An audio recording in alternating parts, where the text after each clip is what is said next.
Hello everyone, welcome back to the online tutorial in learning business of class 12.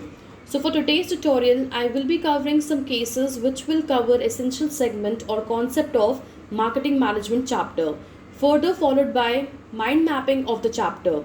But before giving a start to it, I would for sure like to tell you to subscribe and do hit the bell icon so as to get the notification for my further videos. So let's get started now. So let's start with case number 71. So why it is case number 71? Because इससे पहले हमने cases cover किए हुए हैं and so आज के लिए जो हम केस इनिशिएट करेंगे that would be from 71 onwards and it is going to last till 78. So इसको अंडरस्टैंड करते हैं. A garment manufacturing company has decided to identify the needs of the customers to start successful marketing of the garments produced by it, and for this the company is doing SWOT analysis. So यहाँ पे इसका मतलब क्या होता है that एक garment manufacturing company है जो कि प्रोड्यूस करती है, मैन्युफैक्चर करती है गारमेंट्स को, एंड उन्होंने डिसाइड किया है that they need to identify the needs of the customers. The reason behind this is that कि जो भी कस्टमर्स की नीड को आइडेंटिफाई करता है सो डेफिनेटली वो ज़्यादा अच्छी तरीके से मार्केट में ऑपरेट करता है. And this is a thing जो कि ये जो मैन्युफैक्चरिंग कंपनी है उन्होंने भी अभी डिसाइड किया है करना. एंड इस चीज़ को करने के लिए बेसिकली वो क्या करेंगे, वो स्वॉट एनालिसिस करेंगे. स्वॉट एनालिसिस इज समवॉट जो कि रिलेट करता है with your strength, weaknesses, opportunity and threat analysis. If you do remember, हमने ये जो एनालिसिस है ये हमने कवर किया था, कंप्लीट किया था, ये अंडरस्टैंड किया था in your business environment as a chapter number 3 में हमने ये चीज़ कवर करी हुई है. The company is pursuing its objectives with full efforts, which means that जो कंपनी है वो अपने ऑब्जेक्टिव्स को अटेन करने के लिए, उसको कंप्लीट करने के लिए, उसको अकम्प्लिश करने के लिए अपने बेस्ट पॉसिबल एफर्ट के साथ काम कर रही है. It has decided to make a blueprint of the amount of production it will do, the efforts behind promotion it will put, and all other major actions it will undertake to achieve its objectives, which means that systematic तरीके से काम करने की approach को follow किया जा रहा है जहाँ पे एक रफ एस्टिमेशन या ब्लूप्रिंट प्रिपेयर किया जाएगा by mean of the company कि उन्होंने को कितना प्रोडक्शन करना है, क्या what would be the lot size of the production जो कि वो प्रोड्यूस करेंगे. एट द सेम टाइम क्या प्रमोशनल एफर्ट उनको करना होगा so as to convince customers to go and try for the product. वो उस चीज़ के एफर्ट को भी प्लान आउट करेंगे. एट द सेम टाइम जो भी मेजर ऑब्जेक्टिव्स को अटेन करने के लिए जो भी उनके एक्टिविटीज़ होंगी या प्लान ऑफ एक्शन होंगे उसको भी वो लोग अच्छी तरीके से प्लान आउट करेंगे. However, the company has one weak area which it would like to improve, which means that कि ये तो स्ट्रेंथ पर्सपेक्टिव हो गया कि वो क्या क्या करेंगे या क्या क्या वो पॉसिबल एफर्ट कर सकते हैं.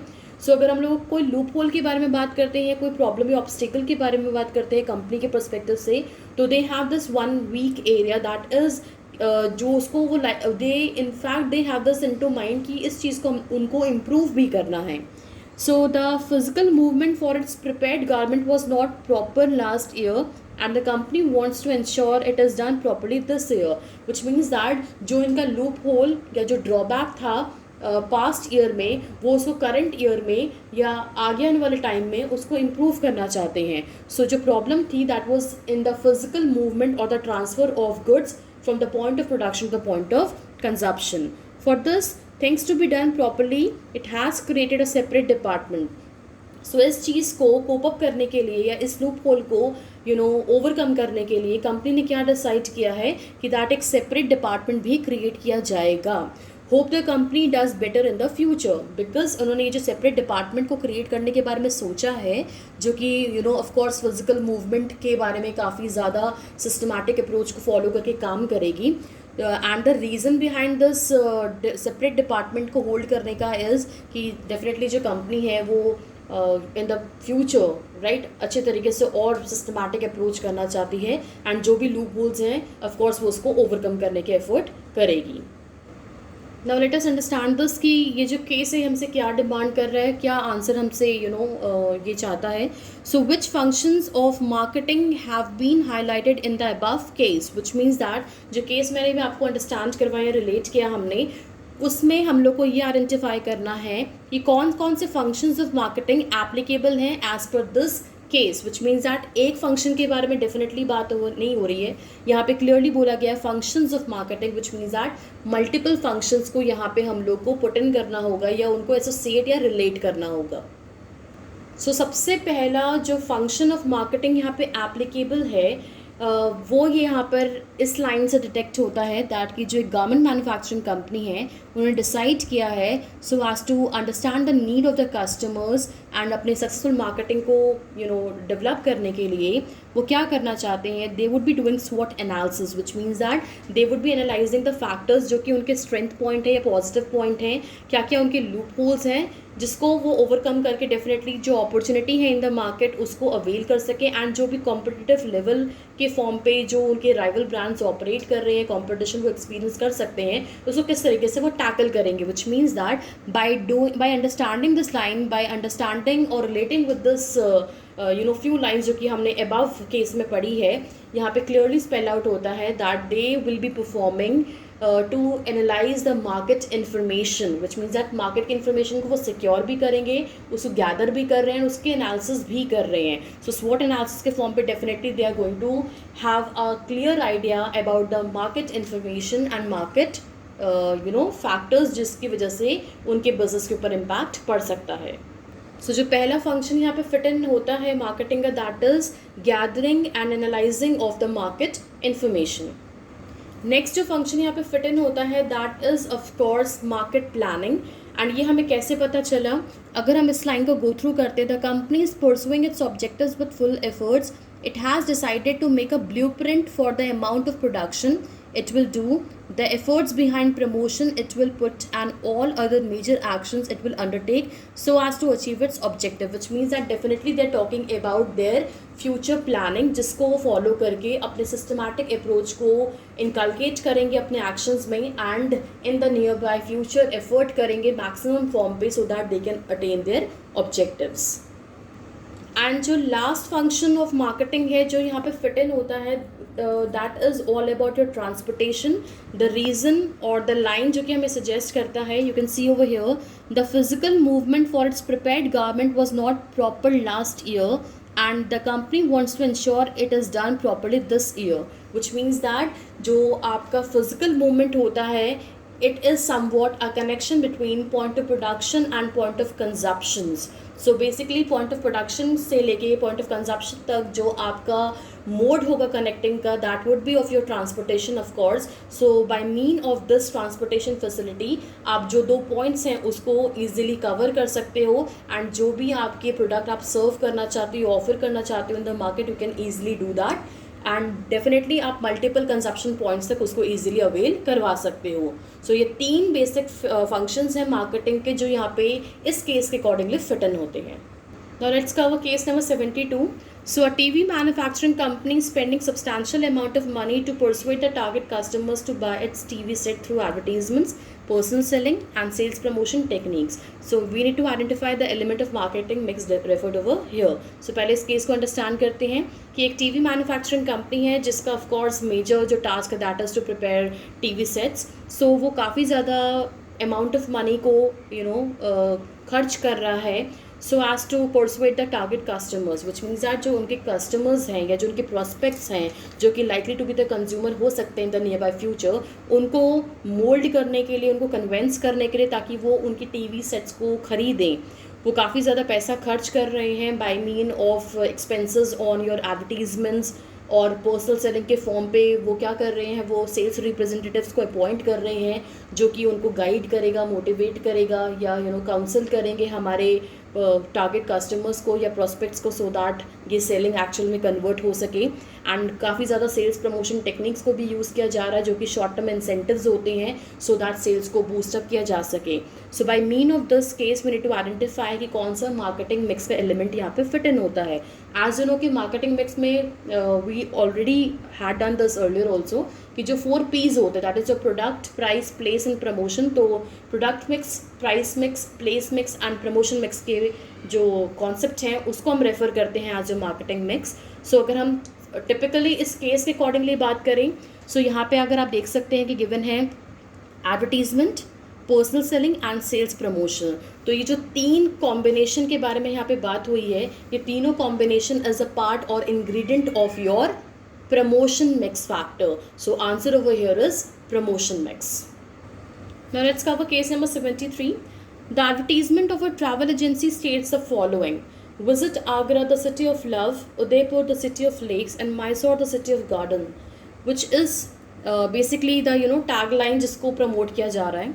So what is being marketed by the agency through the advertisement, which means that एक travel agency है जो कि advertisement को quote करती है in the way कि अगर उसको आगरा को promote करना है, of course it's a place, उसको अगर आगरा को प्रमोट करना है तो वो सिटी ऑफ लव के फॉर्म पे प्रमोट कर रहा है। अगर उदयपुर एज अ प्लेस को मार्केट करना है तो वो सिटी ऑफ लेक्स के फॉर्म पे उसको पॉपुलर फॉर्म पे रिलेट करवा रहा है।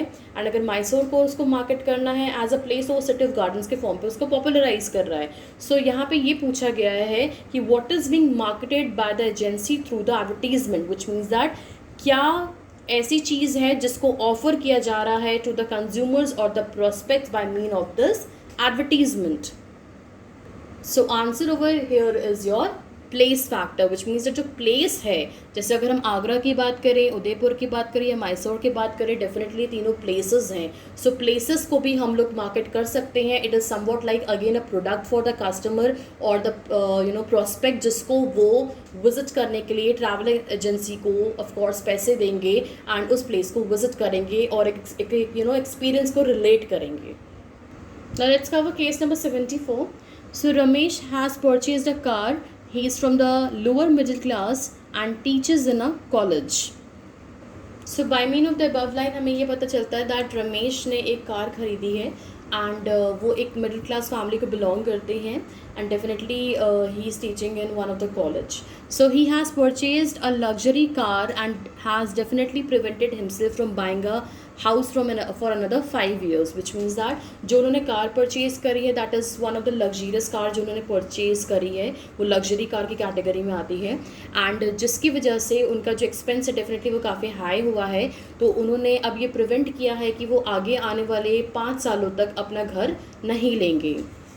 So there were many reasons which stimulated him to take this expensive decision of life, which means that काफ़ी बहुत सारे ऐसे फैक्टर्स थे जिसकी वजह से एक उनको स्टिमुलेशन मिली है कि वो इतना एक्सपेंसिव डिसीजन उन्होंने लिया है to purchase a luxury car. His friends are from rich backgrounds and have access to all the luxuries in their lives.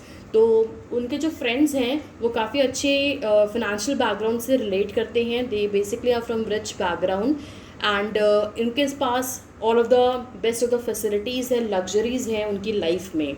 In order to gain importance in his friends circle he knew that he will have to purchase a car which improves his stature in their eyes, which means that कि उनको ये चीज़ पता लगी या उनको ये चीज़ का acceptance हुआ दैट कि एज उनके फ्रेंड्स जो हैं वो लग्जरियस लाइफ को सस्टेन करते हैं या इन्जॉय करते हैं. सो अपनी इम्पोर्टेंस को बढ़ाने के लिए और अपने फ्रेंड सर्कल में एक्सेप्टेंस के लिए उन्होंने ये सोचा that of course he need to buy a car, he need to purchase a car, जिसकी वजह से उनका जो एक रेपुटेशन है या बेसिकली जो एक स्टैंडर्ड है या जो उनका एक रुतबा होगा वो बढ़ेगा in the eyes of the friends of his. His mother thinks that his son's decision was not good, which means that जो रमेश हैं उनकी मदर जो है उन्होंने ये सोचा है या बेसिकली वो ऐसा थॉट प्रोसेस रख रही हैं कि जो उनका बेटा है उसने जो डिसीजन लिया है to buy a luxurious car that is not good enough.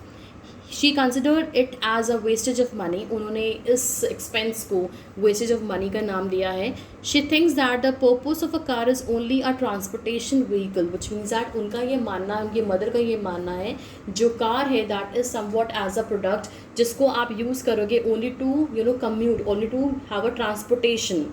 However, the view of his wife differ to that of her mother. But जो उनकी वाइफ है राइट, उनका जो ओपिनियन है that is somewhat different in nature. So उनका क्या मानना है? She thinks that since he has purchase this car his confidence level has gone high and he is mentally more equipped as he can rely on his car for several benefits like transportation, prestige etcetera. तो उनकी जो wife है उनका ये मानना है that कि उन्होंने जो ये कार को परचेज़ किया है वो उसको वेस्टेज ऑफ मनी नहीं मान के definitely as a product deal कर रही हैं, जिसकी वजह से उनका जो हस्बैंड का जो कॉन्फिडेंस लेवल है डेफिनेटली वो शूट अप हुआ है, वो बूस्ट हुआ है। And just because of this factor जो उनका जो मेंटल रिलैक्सेशन है या मेंटल जो सेटिस्फैक्शन है उन्होंने वो अटेन किया है। बिकॉज डेफिनेटली वो कार को ट्रांसपोर्टेशन के लिए तो यूज़ करेंगे, but this is again one of the source जो कि उनकी प्रेस्टीज में ऐड करेगा या उनके स्टेटस में ऐड करेगा, बिकॉज जो उन्होंने परचेज किया that is somewhat a luxury car.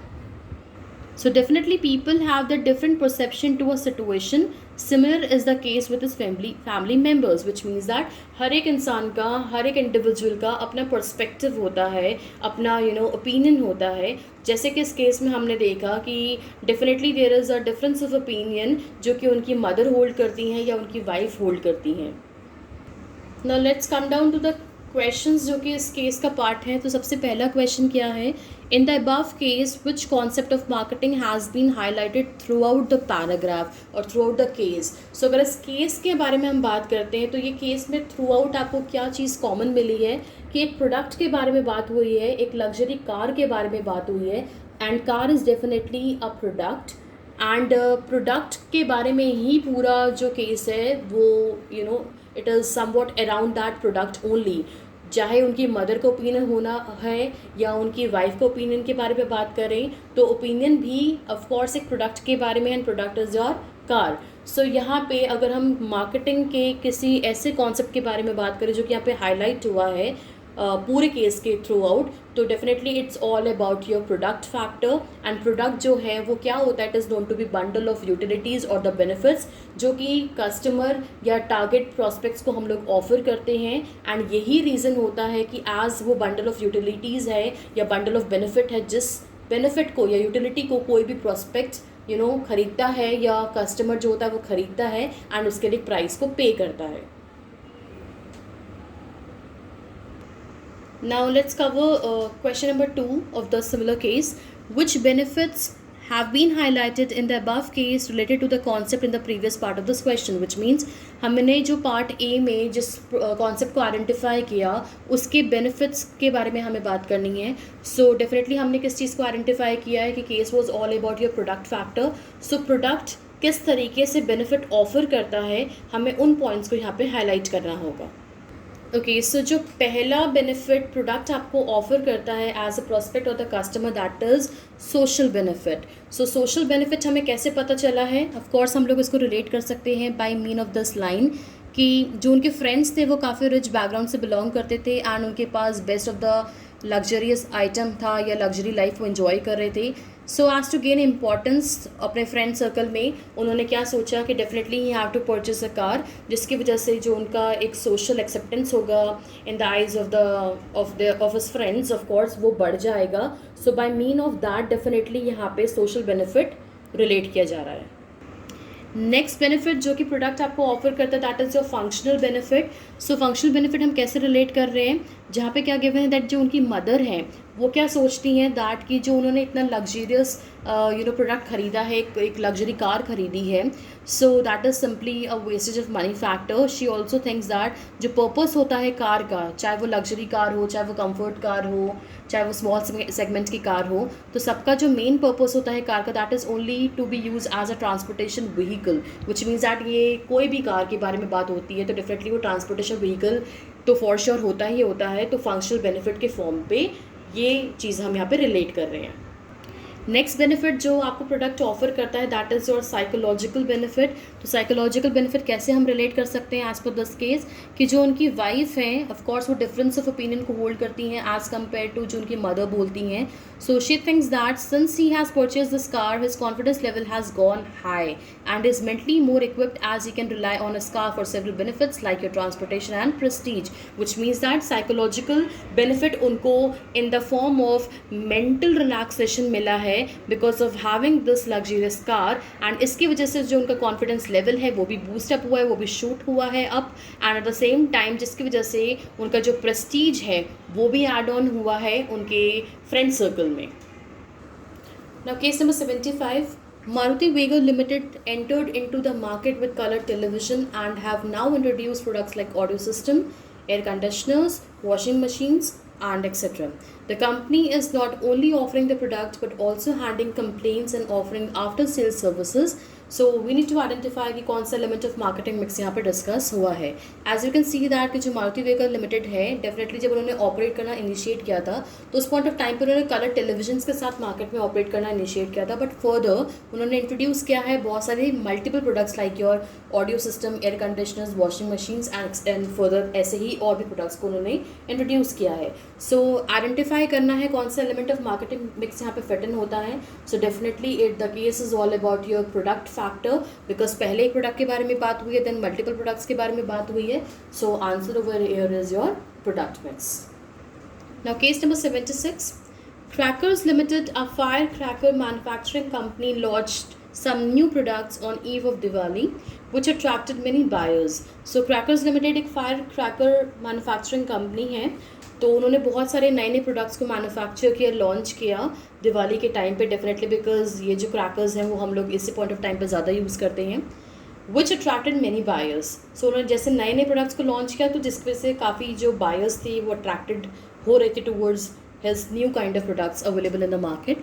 So as to meet the increased demand, the company employed children from nearby villages. As काफ़ी ज़्यादा acceptance मिल रही थी, buyers काफ़ी ज़्यादा attracted थे, demand काफ़ी rise हो रही थी. So increasing demand को या increased demand को meet out करने के लिए जो company है उन्होंने क्या किया, उन्होंने employ किया बच्चों को जो कि nearby villages में available थे as a source of your labor. Although the product was in great demand, appropriate safety warnings for use were not mentioned on the packets that led to many accidents. Which means that जो product है वो काफ़ी ज़्यादा increased demand को experience कर रहा था but जो appropriate warnings given होनी चाहिए that was not presented or mentioned on the packets of the product, which means I'm talking about crackers, जिसकी वजह से काफ़ी ज़्यादा accidents भी हुए because of that product. So question यहाँ पे है that we need to identify and explain the important product related decision that was not taken into consideration by the company, which means that अगर हम लोग product के बारे में बात करते हैं, प्रोडक्ट मिक्स डिसीजंस के बारे में बात करते हैं, it is all about your branding, packaging and labelling. So यहाँ पे हमसे ये पूछा गया है कि कौन सा ऐसा कंपोनेंट है या जो डिसीजन है in context to the product mix factor जो कि यहाँ पे कंसिडर नहीं किया गया by the mean of that company. So as you know कि branding is all about associating a name factor or a name to the product so as to popularize that product. And अगर हम लोग बात करते हैं packaging की, which means that जब packaging की बात होती है it is somewhat like creating a wrapper or a packet for the product जिसकी वजह से जो प्रोडक्ट की हैंडलिंग है और उसका जो ट्रांसपोर्टेशन है वो काफ़ी ज़्यादा कन्वीनियंट हो जाए. And when we talk about your labelling factor तो लेबलिंग आपको क्या बताता है दैट कि all of the possible and important information about the product has to be printed, has to be provided by mean of a printed tag और या associated tags के form पे भी आप उसको रिलेट कर सकते हो प्रोडक्ट में. So as per the law जो आपका labelling it is compulsive for the products. So अगर आप ये लाइन को देखेंगे तो आपको क्लियरली पता चल जाएगा दैट जो सेफ्टी वार्निंग्स है वो यूज़ नहीं हुई थी एंड मेंशन नहीं थी on the packets of the product जिसकी वजह से जो काफ़ी ज़्यादा एक्सीडेंट्स हुए थे. तो यहाँ पे क्लियरली जो आंसर है it is all about your labelling because labelling यहाँ पे मिस आउट हुई है एंड जो भी सेफ्टी वार्निंग्स होने चाहिए थे इस प्रोडक्ट के ऊपर वो उस प्रोडक्ट में नहीं थे, उस प्रोडक्ट के पैकेट पे अवेलेबल नहीं थे. Case 77 now.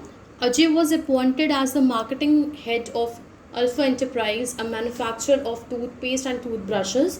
So अजय को अपॉइंट किया गया है as the marketing head and जिस कंपनी में वो रिलेट कर रहे हैं वो कंपनी क्या मैन्युफैक्चर करती है, toothpaste and your toothbrushes. His target sale was 2000 units a month. So as the marketing head उनका जो target उनको मिला that was to have a sales factor of 2000 units that too per month. Apart from thinking about various channels of distribution to achieve the target, he himself started visiting schools in backward areas and he found that even after taking various steps and counseling, some school children had not started brushing their teeth. सो यहाँ पे उन्होंने क्या किया है, apart from thinking about various channels of distribution जो उनको channels of distribution के options मिले थे उसमें से उन्होंने या उनके थ्रू उन्होंने क्या किया, एक और अपना तरीका अपनाना इनिशिएट किया, जहाँ पे उन्होंने क्या किया कि बहुत सारे स्कूल्स को विज़िट करना स्टार्टअप किया जो कि लोकेटेड थे in the backward areas. And उन्होंने काफ़ी ज़्यादा काउंसलिंग सेशंस लिए, काफ़ी ज़्यादा स्टेप्स लिए सो दैट वो काउंसिल कर सके बच्चों को जो कि स्कूल में पढ़ते हैं जो कि बैकवर्ड एरियाज़ में लोकेटेड हैं। बट इसके बावजूद भी उन्होंने ये नोटिस किया था कि बहुत सारे स्कूल के जो बच्चे हैं वो स्कूल गोइंग जो चाइल्ड हैं वो इतना नॉलेज सिक्योर करने के बाद भी या इतना काउंसलिंग सेशंस के बाद भी अपने टीथ को ब्रश नहीं करते थे। So he investigated and found that they could not start brushing their teeth. He investigated and found that they could not afford to buy toothbrush and toothpaste. So जब उनको ये फैक्टर पता चला कि what is the reason behind, क्योंकि जो अपने दांतों को साफ़ करने के लिए जो एक पैटर्न या काउंसलिंग होनी चाहिए थी वो भी हुई, उसके बाद भी उन्होंने क्यों स्टार्टअप नहीं किया। सो उनको जो पॉइंट पता चला, जो फैक्टर पता चला, दैट वाज कि वो अफोर्ड नहीं कर पाते थे टूथब्रश एंड टूथपेस्ट को। So with due permission, he started donating 200 toothbrushes and toothpaste every month to the school. So just because of this factor जब उनको पता चला, so he decided कि वो donate करेंगे 200 toothbrushes and toothpaste को हर month school के बच्चों को। So question यहाँ पर आता है, first question is identify the channel of distribution Ajay would adopt for the distribution of toothpaste and toothbrushes and justify it by giving one reason. So as in की जो channel of distribution है वो intermediaries का network होता है जिसको use करके एक प्रोड्यूसर अपने कंज्यूमर्स तक रीच करता है या उनको टैप कर सकता है ईजिली। सो अगर हम बात कर रहे हैं कि यहाँ पे टूथपेस्ट और टूथब्रशेस को अगर आपको चैनल्स ऑफ डिस्ट्रीब्यूशन को पिक करना होगा उनको सेल ऑफ करने के लिए, सो अजय के पर्सपेक्टिव से अगर हम सोचें तो कौन सा चैनल बेस्ट सूटेड होगा या फिट इन होगा। सो answer over here is your indirect channel. The reason behind it is कि जो आपका टूथब्रश है या टूथपेस्ट है it is a consumer product, और कंज्यूमर प्रोडक्ट का जो स्पैन ऑफ लाइफ होती है वो ज़्यादा होती है। तो आप डेफिनेटली क्या कर सकते हो, इसको लॉन्गर चैनल के फॉर्म पे इंटरमीडिएटरीज को ज़्यादा इन्वॉल्व करके, ज़्यादा मिडलमैन को इन्वॉल्व करके भी गुड्स को ईजिली कंज्यूमर्स तक टाइमली पहुँचा सकते हो। सो यहाँ पे इनडायरेक्ट चैनल को यूज़ किया जाना चाहिए। Now case number 78, Mansi, a shoe manufacturer for school students, decided to maximize profit by producing and distributing shoes on a large scale and thus reducing the average cost of production. So basically जो मानसी है वो क्या manufacture करती है, शू manufacture करती है, that to school students के लिए। तो उन्होंने डिसाइड किया है दैट कि वो अपने प्रॉफिट को मैक्सिमाइज़ करने के लिए गुड्स को जो प्रोड्यूस करेगी और जो मैन्युफैक्चर करके डिस्ट्रीब्यूट करेगी वो डेफिनेटली वो लार्ज स्केल पे करेगी, बिकॉज अगर वो लार्ज स्केल पे बल्क क्वांटिटी में प्रोड्यूस करेगी तो डेफिनेटली जो कॉस्ट ऑफ प्रोडक्शन होगा वो यहाँ पे कम हो जाएगा, तो वो इकॉनमीज ऑफ स्केल को एंजॉय कर सकती है। सो यहाँ पे कुछ क्वेश्चन है जिसको हम लोग को आंसर करना है। The first question is you need to identify the marketing management philosophy adopted by Mansi. So answer over here is your production concept of your marketing management philosophies. The reason is कि जो production concept वो क्या spell out करता है कि अगर आप अच्छी तरीके से वर्कआउट करना चाहते हैं या कैरी आउट करना चाहते हैं अपना प्रोडक्शन, सो आप प्रोडक्शन प्रोसेस को काफ़ी ज़्यादा एफिशिएंट बना सकते हो। सो प्रोडक्शन कॉन्सेप्ट क्या स्पेल आउट करता है, दैट कि वो ये बिलीव करता है कि जो गुड्स मार्केट में ईजिली अवेलेबल होंगे, विच मीन्स दैट एक्सेसिव क्वांटिटीज़ में अवेलेबल होंगे, जिसकी सप्लाई रेस्ट्रिक्टिव नहीं होगी, अबंडेंट होगी, एट द सेम टाइम जिसको आप प्रोड्यूस कर सको चीप प्राइस पे, अफोर्डेबल प्राइस पे, तो डेफिनेटली वो काफ़ी ज़्यादा अच्छी डिमांड क्रिएट करेगा, या बेसिकली आपके प्रोडक्ट की जो डिमांड होगी वो अच्छी तरीके से राइज हो सकती है। सो यही सेम चीज़ मानसी ने अडॉप्ट करने के बारे में सोचा है कि प्रॉफिट को मैक्सिमाइज़ करने के लिए वो कैसे प्रॉफिट मैक्सिमाइज़ करेगी, ऑफ कोर्स सेल्स को मैक्सिमाइज़ करके, डिमांड को मैक्सिमाइज़ करके। सो डिमांड को मैक्सिमाइज़ करने के लिए उन्होंने क्या सोचा है कि that she'll be producing on large scale and distributing of course on large scale. So that to अगर वो लार्ज स्केल में प्रोडक्शन कर रही है तो जो एवरेज कॉस्ट ऑफ प्रोडक्शन है वो कम हो जाएगी, which means that cheap price पे या चीप दामों पे काफ़ी इजीली फॉर्म पे वो गुड्स को प्रोड्यूस करेगी। तो डेफिनेटली गुड्स टाइमली भी अवेलेबल होंगे, ज़्यादा भी अवेलेबल होंगे, बिकॉज लार्ज स्केल पे प्रोड्यूस हो रहा है, एंड कॉस्ट ऑफ प्रोडक्शन अगर कम होगा तो डेफिनेटली हम उसके जो प्राइसिंग होगी वो भी अफोर्डेबल रख पाएंगे, एंड जब प्राइसिंग अफोर्डेबल होगी तो डेफिनेटली डिमांड फैक्टर ज़्यादा हाई होगा। सो इस केस में जो सेकंड क्वेश्चन है, it is all about you have to explain the philosophy on the basis of the following. So अभी जो मार्केटिंग मैनेजमेंट की फिलोसफी हमने आइडेंटिफाई की, which means that straightly I am talking about only production concept of marketing philosophies, उसको हम लोग को relate करना है on the basis of the following factors. So production marketing management philosophy का जो मेन फोकस है उसके बारे में हमें बताना है. Eight the same time what is the means and ends of this philosophy. तो सबसे पहले मेन फोकस के बारे में बात करते हैं. तो जो मेन फोकस है डेफिनेटली वो किस चीज़ के ऊपर है कि ज़्यादा से ज़्यादा यहाँ पे गुड्स को प्रिपेयर किया जाए, एक्सेसिव क्वांटिटीज़ में गुड्स को प्रोड्यूस किया जाए. बिकॉज अगर एक्सेसिव क्वांटिटीज़ में गुड को सप्लाई किया जाएगा इन द मार्केट, अबंडेंट क्वांटिटी में सप्लाई किया जाएगा, तो कस्टमर्स के पास हमेशा गुड्स की अवेलेबिलिटी होगी. एंड वो डेफिनेटली अगर आपका प्रोडक्ट एक्सेप्टेड एक बार होगा तो वो बार बार आपके प्रोडक्ट को ट्राई करेंगे. अब कवर करते हैं इसके मीन्स और एंड क्या है, विच means that I am talking about production management philosophy. उसके मीन्स और उसके एंड्स के बारे में बात करना है. तो मीन का मतलब यहाँ पे क्या हो रहा है या कैसे रिलेट करना है कि जो प्रोडक्शन मैनेजमेंट फिलोसफी है that can be brought into the effective form by making product affordable and making it widely available. So definitely ये इसका मीन है कि इस तरीके से हम ऑपरेट कर सकते हैं.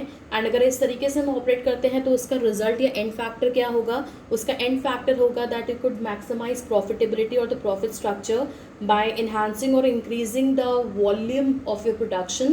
बिकॉज जितना सामान आपके पास अवेलेबल होगा बनेगा, डेफिनेटली बल्क क्वांटिटीज़ के फॉर्म पे आप कॉस्ट ऑफ प्रोडक्शन को लोअर डाउन कर सकते हो. एंड जितना लोअर डाउन करके कॉस्ट को आप रखोगे उतना ज़्यादा आपके जो प्रोडक्ट्स होंगे वो एक्सेप्टेबल होंगे इन द मार्केट. एंड जितना डिमांड फैक्टर बढ़ता जाएगा उतना ही आपकी प्रॉफिटेबिलिटी जो होगी वो भी बढ़ती जाएगी. सो आज के जो केसेस हमें कवर करने थे दैट वाज फ्रॉम 71 से 78 तक. So we people have duly covered that. So अभी के लिए I need to cover mind mapping of the marketing management chapter. So as you know कि माइंड मैप क्या होता है, एक बार उसको दोबारा से रिकॉल कर लेते हैं because it is one of again important segment. So जो माइंड मैप है, ये माइंड मैपिंग है, it is one of the essential technique जो कि आपकी मेमोरी को काफ़ी ज़्यादा शार्प करती है. एंड जो भी कॉन्सेप्ट्स है, जो भी टॉपिक्स आप पढ़ते हो एक ओवरऑल चैप्टर में या यूनिट में, उसको हमेशा अपने माइंड में रखने के लिए या उसको हमेशा रिकॉल ईजिली करने के लिए जो माइंड मैप है वो काफ़ी ज़्यादा आपको एडवांटेज ऑफर करते हैं. बिकॉज वो काफ़ी ज़्यादा अपीलिंग होते हैं एंड इंश्योर करते हैं कि जो आपने नोट्स को पढ़ा है वो some sort of diagrammatic positioning या फॉर्मेट के थ्रू आप उसको लॉन्गर स्पैन तक रिटेन कर सको अपने माइंड में. एंड डेफिनेटली जो आपका ब्रेन है वो ज़्यादा रिस्पॉन्ड करता है एक प्रेजेंटेबल वे में आपको मेमोराइज करने के लिए. So here is the mind map of your marketing management chapter. So start करते हैं इसको अंडरस्टैंड करना. हेयर इन यहाँ पे गिवन है कि मार्केटिंग एक्चुअल में है क्या. सो एज यू नो कि जो मार्केटिंग है वो एक सोशल प्रोसेस है.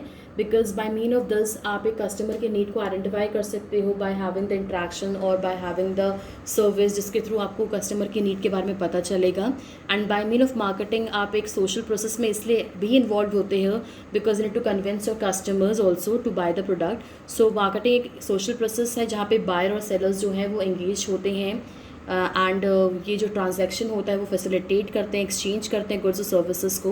एंड जो बायर होते हैं definitely as they are into the need of the product factor so as to satisfied their unsatisfied need. तो फॉर दैट रीज़न जो वैल्यू या जो प्राइस होता है किसी भी गुड्स को ख़रीदने के लिए या किसी भी सर्विस को यूज़ करने के लिए वो पे ऑफ करता है आपका बायर. सो अगर हम लोग फंक्शंस ऑफ मार्केटिंग की बात करते हैं तो मल्टीपल फंक्शंस हैं जो कि मार्केटिंग ऑफर करता है. पहला है gathering and analysing market information. Market की जो करंट सिचुएशन है, कस्टमर्स के लाइक डिसलाइक्स हैं, उसको समझने के लिए, बेटर अंडरस्टैंड करने के लिए डेफिनेटली आपको मार्केट की जो इन्फॉर्मेशन होती है उसको सिक्योर करनी होती है और उसको रिलेट करना होता है, इंटरप्रेट करना होता है. Next we have market planning. तो market planning is all about कि आप किस तरीके से in the near by future आपके कौन से कोर्स ऑफ एक्शंस होंगे जिसको आप यूज़ करोगे अपने ऑब्जेक्टिव्स को अटेन करने के लिए. Next we have product designing and development. So product को बनाने के लिए कस्टमर्स के जो नीड्स एंड वांट्स आपको पता चल चुके हैं उसको आप किस तरीके से फिट इन कर सकते हो by making the use of the resources which are available for you और in the possession of yours. तो आप उस तरीके से किस तरीके के प्रोडक्ट को डेवलप करोगे, this is again one of the function of marketing. Next is your standardisation and grading. So definitely एक स्पेसिफिक पैटर्न को आप यूनिफॉर्मिटी के फॉर्म पे अडॉप्ट करोगे सो दैट एक स्पेसिफिक सेगमेंट को आप प्रोड्यूस कर सको without any default in that. Next is your packaging and labelling. Packaging of course आपका एक इमीडिएट रैपर होता है जो कि आप क्रिएट करते हो अपने प्रोडक्ट के लिए. And labelling is all about giving the information of the product in the form of printed format of the packet of the product, और या आप एक सिंपली टैग को एसोसिएट कर सकते हो. ब्रांडिंग इज एसोसिएटेड जहाँ पे आप एक नेम, स्पेसिफिक नेम को सेट करते हो अपने प्रोडक्ट के लिए, so as to be familiar with that name और so as to popularise your product also. Customer support service definitely काफ़ी ज़्यादा नीडेड है, बिकॉज कस्टमर्स के जो कंप्लेंट्स होते हैं, ग्रीवेंसेस होते हैं, उनको टैकल करने के लिए कस्टमर सपोर्ट सर्विस काफ़ी ज़्यादा इंपॉर्टेंट रोल प्ले करता है. अगर हम प्राइसिंग ऑफ प्रोडक्ट की बात करते हैं तो of course pricing is all about जहाँ पे you people have to set as a marketer the amount which a buyer has to pay so that वो अपने प्रोडक्ट को पोजीशन में ले सके या सर्विस को अवेल कर सके. So again framing a good kind of pricing policy is again important factor. Promotion की बात करें तो promotion is all about educating consumers, counselling them, motivating them, उनको मोल्ड करना, स्टिमुलेट करना so as to try your product in the market और from the market of course. And physical distribution का मतलब क्या है कि गुड्स को फिजिकली डिस्ट्रीब्यूट करना, पोजेशन को जो है वो ओनरशिप को जो है उसको हम लोग कन्वर्ट करते हैं. And transportation is basically one of the way जिसके थ्रू फिजिकली गुड्स को डिस्ट्रीब्यूट किया जाता है from the point of production to the point of consumption. And storage और warehousing is somewhat storage facility जहाँ पे गुड्स प्रोड्यूस कर लिए जाते हैं तो ऑफकोर्स इट टेक्स टाइम कि आप उसको सेल्स में कन्वर्ट करो. टिल द टाइम वो सेल्स में कन्वर्ट नहीं होते हैं, डेफिनेटली कॉल किया जाता है कि ऐसे गुड्स को आप सेफ रखो, सिक्योर रखो, सो दैट उसकी जो रियल क्वालिटी है वो आप मेंटेन कर सको, इंटैक्ट कर सको, बिकॉज कोई भी डैमेज प्रोडक्ट्स के लिए कोई भी कंज्यूमर पे ऑफ नहीं करेगा आपको price factor. Next we have features of your marketing. So marketing का फीचर क्या है? Needs and wants. Of course we are talking about the needs and wants factor of the customer. Need का मतलब क्या होता है? ज़रूरत. and want a specific category of your product to be used to satisfy your unsatisfied need.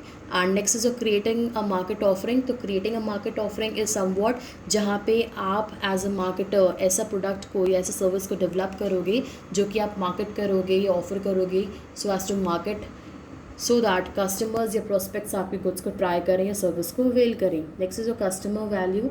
Definitely जो customer value है वो काफ़ी ज़्यादा इंपॉर्टेंट रोल प्ले करता है, बिकॉज जो कस्टमर्स हैं वो आपसे गुड्स इसीलिए खरीदते हैं बिकॉज वो अपनी नीड को कन्वर्ट करना चाहते हैं, अनसेटिस्फाइड नीड को कन्वर्ट करना चाहते हैं टू द सेटिस्फैक्शन. तो कस्टमर वैल्यू भी काफ़ी इंपॉर्टेंट रोल प्ले करेगा इस सेगमेंट के लिए. Next we have exchange mechanism which means that the transaction between a buyer and a seller is definitely counted as your exchange mechanism. So जब marketing होती है तो there is exchange mechanism between a buyer and your seller.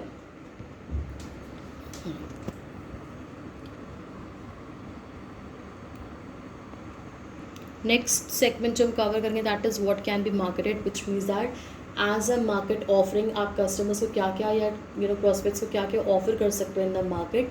Do remember कि हमने हमेशा popular form पे यही पढ़ा है या यही रिलेट किया है कि प्रोडक्ट्स मार्केट में मिलते हैं, कमोडिटी मिलती है या कोई सर्विस आप यूज़ कर सकते हो, अवेल कर सकते हैं, you can pay a price of it. तो क्या क्या चीज़ें ऐसी हैं जो या गुड्स या सर्विसेज की कैटेगरी में फॉल करती हैं, उसको भी आपको यहाँ पर रिलेट करना है. So we have items like your physical products like your pen, your notebook like this, जिसको फिजिकली आप अपने पोजेशन में आता हुआ एक्सपीरियंस कर सकते हो. Next we have services like आपने कोई ओला कैब बुक करी या कोई ट्रांसपोर्टेशन सर्विस बुक करी. So this is again one of your service जो कि आप यूज़ करते हो बट आपकी ओनरशिप यहाँ पे कन्वर्ट नहीं होती है, ट्रांसफ़र नहीं होती है. You have to pay a price of the service जो कि आप यूज़ कर रहे होते हो. Next we have ideas, person, place, experience, properties, events, information, organisation. This is again somewhat जो कि आप मार्केट कर सकते हो. जैसे अगर प्लेसेस के फॉर्म पे हम बात करें तो अभी हमने केस में भी इसको अंडरस्टैंड किया था कि आगरा एज अ प्लेस या बैंगलोर एज अ प्लेस या मैसूर एज अ प्लेस या Udaipur as a place market किया जा सकता है by the mean of a travel agency. And जो कस्टमर्स होते हैं, जो प्रोस्पेक्ट्स होते हैं, जिनको फिजिकली इस जगह पे जाके अपना एक एक्सपीरियंस एंजॉय करना होता है, वो ट्रैवल एजेंसी से अपना पैकेज बुक करते हैं. सो बाय मीन ऑफ दिस हमें ये पता चल रहा है कि जो प्लेस फैक्टर है ऑफकोर्स उसको भी मार्केट किया जा सकता है. नाउ लेट्स कवर कि मार्केटिंग मैनेजमेंट एक्चुअल में क्या है. अभी तक जो भी हमने पढ़ा it was all about in marketing. So actual में मार्केटिंग मैनेजमेंट है क्या? So marketing management refers to planning, organising, directing and controlling of activities which facilitates exchange of goods and service between producers and consumers, which means that marketing तो हमने पढ़ लिया, it's a social process जिसकी वजह से जो exchange होता है वो फैसिलिटेट होता है बाय और in between your consumer and your seller. So यहाँ पे जब हम लोग इसी चीज़ के बारे में बात करते हैं, इसी मार्केटिंग एक्टिविटीज़ को जब मैनेज करने के बारे में बात होती है, so it is all about your marketing management, जहाँ पे जो भी ऐसे फैक्टर्स या जो भी ऐसा कंपोनेंट या जो भी डिसीजंस या जो भी एक्टिविटीज़ आपके एक्सचेंज मैकेनिज्म को फैसिलिटेट करेगी between a producer and a consumer और a buyer, that is somewhat a management factor of your marketing. So next we have your elements of marketing mix, which means that अगर हम लोग marketing mix के बारे में बात करते हैं तो मार्केटिंग मिक्स बेसिकली वो कंपोनेंट्स होते हैं, वो इंग्रेडिएंट्स होते हैं जो कि हर एक मार्केटर को अवेलेबल होते हैं इन द मार्केट, चाहे वो किसी भी लेवल पे ऑपरेट करेगा, स्मॉल मीडियम और या लार्ज, या कोई भी प्रोडक्ट को मैन्युफैक्चर करेगा, डेफिनेटली उसके पास ये कुछ कंपोनेंट्स होते हैं जिसको वो यूज़ करके डेफिनेटली वो शाइन आउट कर सकता है इन द मार्केट. सो जितने भी यहाँ पे मार्केटर्स होंगे उनके पास कॉमन काइंड ऑफ इंग्रेडिएंट्स होंगे जो कि उनको यूज़ करना है. बट यहाँ पे डिफरेंस कैसे क्रिएट हो सकता है? डिफरेंस इस तरीके से क्रिएट हो सकता है, जो डिसीजन आप लोगे इन इंग्रेडिएंट्स को यूज़ करने का या जो तरीका आप अडॉप्ट करोगे वो डिफरेंशिएटिंग हो सकता है. And just because of this factor ही आपका जो रिजल्ट आएगा वो डिफरेंट आएगा, विच मीन्स दैट जो भी मार्केटर यहाँ पे अच्छी तरीके से टैकल करेगा उन कंपोनेंट्स को, उन इंग्रेडिएंट्स को जो कि मार्केटिंग मिक्स की कैटेगरी में फॉल करते हैं, वो आउटशाइन कर सकता है. या जो मिसमैनेजमेंट करेगा या नहीं समझ पाएगा कि किस तरीके से इसका एक प्रॉपर ब्लेंड या कॉम्पोजिशन डिराइव करना चाहिए, वो यहाँ पे फेलियर को एक्सपीरियंस करेगा. सो कौन से ऐसे फैक्टर्स हैं, कौन से इंग्रेडिएंट्स हैं, इनके बारे में बात करते हैं. We have product, price, place and promotion. इनको ज़्यादा पॉपुलर फॉर्म पे हम लोग 4 P's ऑफ मार्केटिंग के नाम से ज़्यादा जानते हैं. Why 4 P's? Because they are 4 in number and of course P से स्टार्ट होते हैं सारे आपके product, price, place and promotion factor, इसलिए इनको 4 P's भी बोला जाता है. Product of course is bundle of benefits जो कि कस्टमर खरीदता है so as to satisfy the unsatisfied need. अगर प्राइस की बात करें, प्राइस वो अमाउंट ऑफ मनी है जो कि आपको पे करना पड़ेगा as a buyer so as to get the possession of the goods. And definitely अगर आप एक सर्विस को अवेल कर रहे हैं तो सर्विस को अवेल करने के लिए जो आपको पैसे देने होंगे वो प्राइस होगा उस सर्विस का. तो प्राइस वो अमाउंट ऑफ मनी है जो कि आपको पे करना होगा एज अ बायर, तभी जाके आप कोई भी गुड्स या सर्विस को खरीद सकते हो या एक्सपीरियंस कर सकते हो. अगर हम लोग प्लेस फैक्टर की बात करेंगे तो प्लेस का मतलब क्या है? There is a gap between the producer and the consumer, which means that producer एक जगह बैठ के अपने गुड्स को प्रोड्यूस करता है एंड कंज्यूमर्स स्कैटर्ड होते हैं, मल्टीपल प्लेसेस पे वो रहते हैं. तो यहाँ पे जो प्लेस फैक्टर है वो एक ऐसा कंपोनेंट है जो कि कनेक्ट करेगा पॉइंट ऑफ प्रोडक्शन को with point of your consumption, जहाँ पे गुड्स को हम लोग फिजिकली डिस्ट्रीब्यूट करने के एफर्ट करते हैं. पॉइंट ऑफ प्रोडक्शन पे जो सामान बन चुका होता है उसको मार्केट तक सामान पहुँचाना, विच मीन्स जहाँ जहाँ पे कंज्यूमर्स होंगे वहाँ तक सामान पहुँचाने का जो टास्क होता है, that is somewhat of your place factor. Further हम लोग चैनल्स ऑफ डिस्ट्रीब्यूशन का जो डिसीजन होता है, विच मीन्स कौन से इंटरमीडिएटरीज को हम लोग को यूज़ करना है, कितने इंटरमीडिएटरीज को यूज़ करना है या नहीं करना है, this is again a call of your place factor. अगर प्रमोशन की बात करें तो प्रमोशन का मतलब क्या है? कंज्यूमर्स को एडुकेट करना, गाइड करना, उनको मोल्ड करना, उनको इन्फॉर्म करना एंड परसुएट करना about the product availability in the market. जो टीवी पे हम लोग एड्स देखते हैं या ब्रोशर्स हम लोग देते हैं, पैम्पलेट्स देखते हैं, या जब हम लोग नेट सर्फ करते हैं तो कोई ऐड जब पॉपअप होकर आपके सामने आता है, ये सारे वेज हैं किसी ना किसी प्रोडक्ट को या सर्विस को या फॉर्म ऑफ प्रोडक्ट को प्रमोट करने के लिए, ताकि इसकी सेल्स बूस्टअप हो सके. So next we have marketing management philosophies. तो मार्केटिंग मैनेजमेंट फिलोसफीज में है production concept, product concept, selling and marketing and social marketing concept. So production concept में हम लोग गुड्स को प्रोड्यूस को ज़्यादा करने के बारे में सोचते हैं. प्रोडक्ट कॉन्सेप्ट मतलब गुड्स की क्वालिटी के ऊपर बात होती है. सेलिंग कॉन्सेप्ट का मतलब होता है एग्रेसिव सेलिंग टेक्निक्स को यूज़ करके सेल्स को मैक्सिमाइज करते हैं. मार्केटिंग कॉन्सेप्ट का मतलब क्या है? कंज्यूमर्स के नीड को आइडेंटिफाई करना, उसके बाद गुड्स को प्रोड्यूस करना एंड गुड्स को डिस्ट्रीब्यूट करना. Next we have social marketing concept, जहाँ पे कंज्यूमर्स की नीड को आइडेंटिफाई करने के साथ साथ हमें सोसाइटी की नीड्स को भी सेटिस्फाई करने के बारे में एफर्ट करना चाहिए और करना पड़ता है as per your societal marketing concept. So that's all for today's tutorial. Thank you so very much.